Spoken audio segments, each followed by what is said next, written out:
A single reckless remark shattered the most radiant evening of my life. In mere seconds, it unraveled all I had treasured, all I had waited for with hope blooming quietly inside me. Joy had been within reach, whispering promises of forever just beyond the horizon. Ethan and I had built 4 beautiful years together, each one layering comfort, laughter, and a love that felt steady and true. We first met at a vibrant gathering hosted by a mutual friend. Amid laughter and music, our connection had blossomed subtly, as though fate was gently weaving us together. Ethan's warm humor, steady loyalty, and thoughtful nature made him everything I had ever longed for. My heart belonged completely to him. For months, I had been harboring the quiet hope of a proposal. Ethan had dropped casual hints, talks of future homes, of little ones with names he'd already chosen.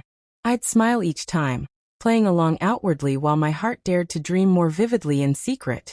One evening, I shared these hopes over tea with my closest friend, my voice trembling with quiet excitement. She reached for my hand and whispered, "It's coming soon. I can feel it." And I believed her. Yet amidst the anticipation, an unease had begun to fester elsewhere. My manager, Mr. Carter, had been acting inappropriately. Though I brushed it off at first, his prolonged stares during meetings, offhand compliments about my appearance, and unsolicited late-night messages began to wear on me. I maintained professionalism always, firm, clear boundaries. But deep down, I felt the discomfort settle like a storm waiting on the edge of clear skies. In contrast, Ethan was my calm, my safe space. The day it all came undone began with quiet magic. Ethan asked me to be ready by 7. "Wear something elegant," he said with a wink. My heart fluttered. He arrived looking incredibly handsome in a tailored suit, a bouquet of roses resting on the front seat of his car. He seemed nervous, jittery even. "Are you okay?" I asked gently. He nodded, giving me a sheepish smile. He took me to the same restaurant where we'd first truly seen each other, where our story had begun. Candlelight danced between us on the table, casting a golden glow.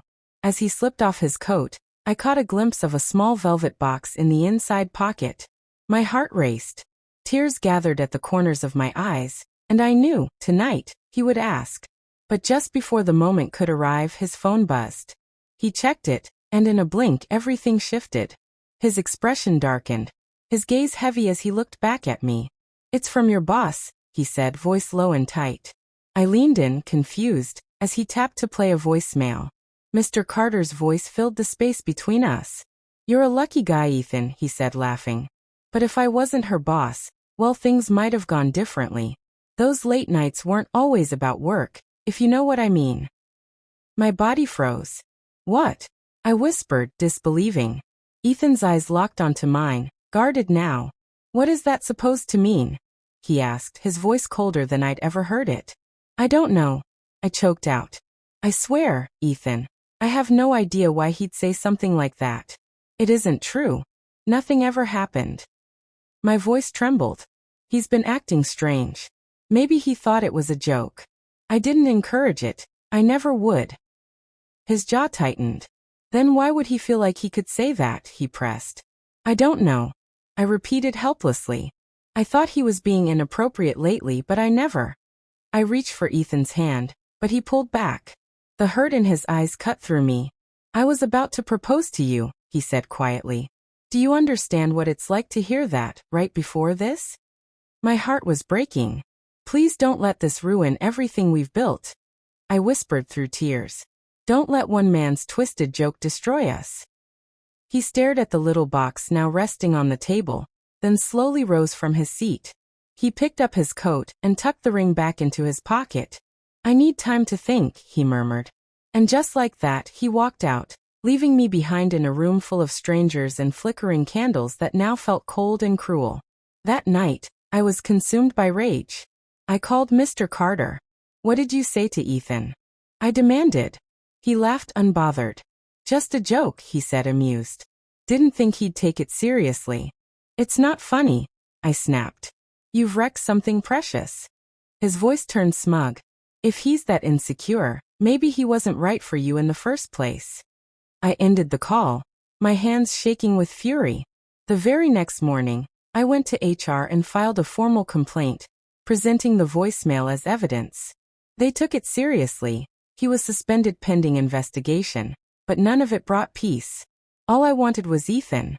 I tried everything. I texted, called, even stood outside his apartment hoping he might open the door. But every time the response was the same. I just need time. Weeks passed. Then months. The ring never found my finger. Our dreams faded into an aching silence neither of us dared to break. Sometimes I still think back to that night. What if that message had come a moment later? What if Ethan had proposed before hearing it? But life doesn't bend to what ifs. It presses forward, with or without the dreams we cradle. I know he loved me. And I know without a doubt I loved him. But trust, fragile and beautiful, once fractured, is nearly impossible to restore. One careless voice shattered a promise that had almost been made. We were seconds away from forever. Seconds away from a life that never began.